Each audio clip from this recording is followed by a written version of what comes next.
Hello and welcome back to Rage Gaming. My name is of course Hollow and we are talking more Sunbreak Update 1. Today in specific, I'm with Chiche here and her new Anomaly Investigations introduced in this update. A totally new endgame system tied to some seriously important features. Through this new system, we'll be able to trade coins to get specific really useful items, or even better, insanely specific mantles, cutting out the complete RNG of farming certain monsters, which can be a nightmare. Vital resources tied to unlocking the augmentation with curious crafting on your weapons, using old afflicted parts and the new to unlock these slots, which allow us to boost our weapons with attack boost, affinity, element boost, sharpness boost, and more. These use old afflicted materials as well as new, so it's super important that we unlock these and get these. And these all come from, yep, the investigations. When you look at these investigations, it might be a bit complicated and overwhelming, so today I'm going to explain the best way to level, how to efficiently get the most resources, and really importantly,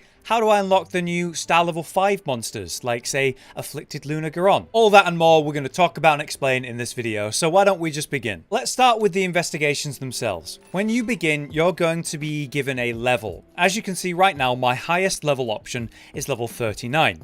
The higher the level the monster in these investigations, well, the better the rewards. These investigations are tied to a lot of RNG, right? In the information down here, we can see the random locale we've been selected, the time limit, the main rewards of the monster, in this case Amber Essence and the Afflicted Monster Hardbone, and even things like failure conditions, such as a limited amount of cards. We can also see that it's not just hunt one monster, sometimes it's multiple, but to begin with you'll have a humble beginning at level 1 or higher, depending on how much you actually played the game in original Sunbreak. You see, how much you did Anomaly quests will start you at a higher level. So I've done all of star level 1 here, not too much of 2 and 3, and almost all of 4. That started me around level 20, which was a nice beginning. But to unlock the new monsters, I'm going to need to get higher. Right now, I'm capped at star level 3, as we're in the bracket of level 30 to 40. As I raise myself up to 40 to 50, I'll start seeing Anomaly star level 4 creatures. And at 50 and above, that's when we're going to unlock the new afflicted monsters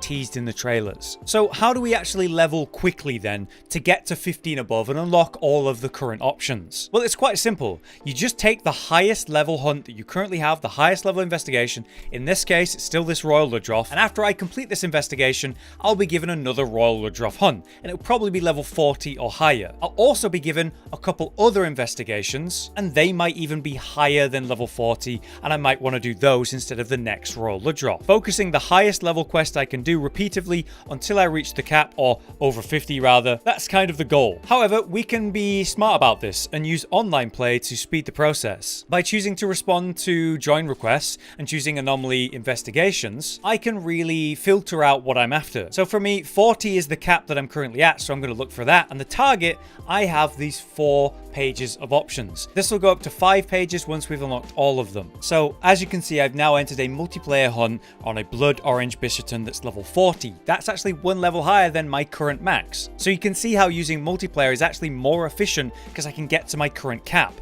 the 10 levels, that being 40.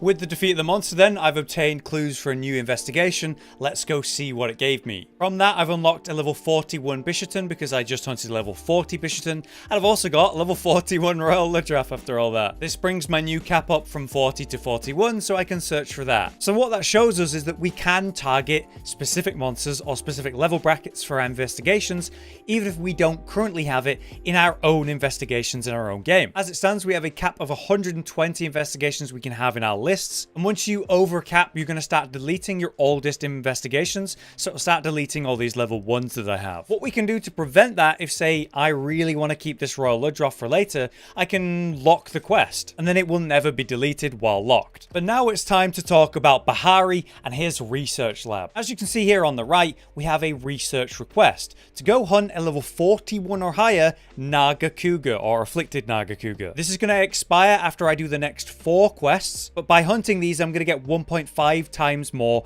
research points. That in itself is worth doing. But you also have this reward card under that if you complete it. You need to complete 10 of his requests, and the reward is that new currency, the investigation coin for the research lab. Now, every time you complete an investigation, you get 1 coin, so 50 is quite a lot, isn't it? As you can see, I've done 4 of these already, and this Afflicted Nargacuga request, well, it's only going to last me 4 more. The idea is if I actually go do this, and then it expires and I get up to 8, it's going to offer me another Afflicted monster in a certain level bracket, and as I complete that specific target, it will continue to fill out the card. Ultimately, what this means is you can do 10 investigations and get 60 coins instead of doing 10 investigations and getting just 10. That's really important when we consider his rewards, which are absolutely insane. These are obviously really important, useful materials, but then the fact that we can spend these coins on things as rare as mantles, on some of the endgame monsters,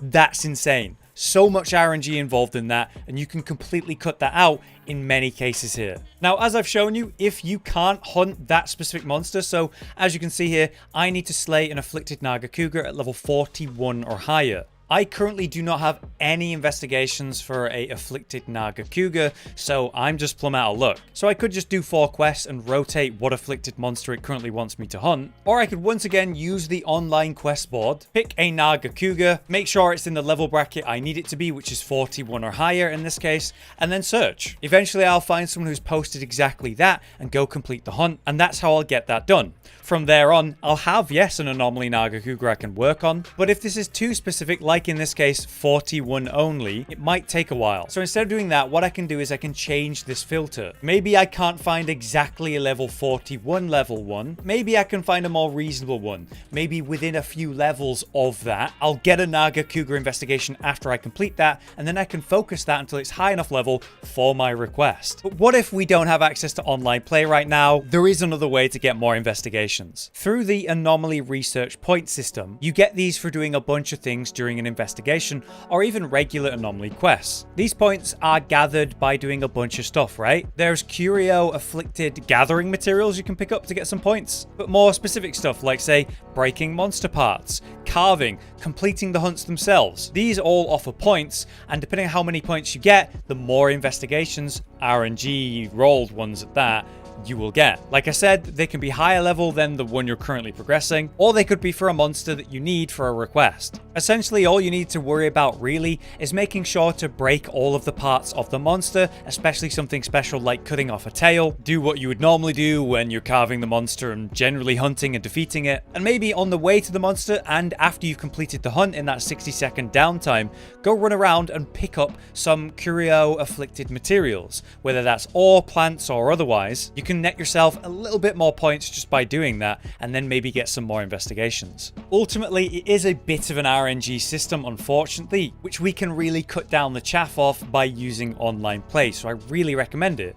It's interesting to see how this endgame system, the investigations, is really funneling and encouraging players to play multiplayer. It's something I've literally not done on PC Rise until now, and I find it both novel and quite useful. It's definitely a good way to encourage the player base to work together. I myself am more of a solo player, so yeah, it's new for me. I think it should be clear to you now how important this system is and how making the best use of it is going to really help you. It really does feel like a multiplayer focused system though, rewarding those for working with others and getting your specific targets a lot easier because of it. I'm a huge fan of the Bahari research stuff, letting us work on a main currency and then just be able to buy a rare material like a late game mantle. That is incredible. As we dive deeper into the system and play around with the crafting systems more, with the RNG of that, we're going to see how it shifts up the meta and how in general the community reacts to all of this. Hopefully it's fun and not too irritating. There is of course a lot of RNG involved in this, but ways around it. If this video was useful or interesting to you, please do drop a like so we can keep making more Sunbreak update content for you. We've got a lot planned, so your support helps us keep making this stuff. Otherwise, I've been Hollow, you've been you. Thank you so much for watching, and we'll see you next time. Josh, Cotton, and Hollow with the videos, dropping the humor like a hammer on your tippy toes, bringing entertainment on a daily arrangement to take our insanity and turn it into entertainment. Yes, I said entertainment twice, to reiterate that it is nice to look into your faces on a mostly daily basis when you let us in your homes to make the whole world a stage. Goodbye.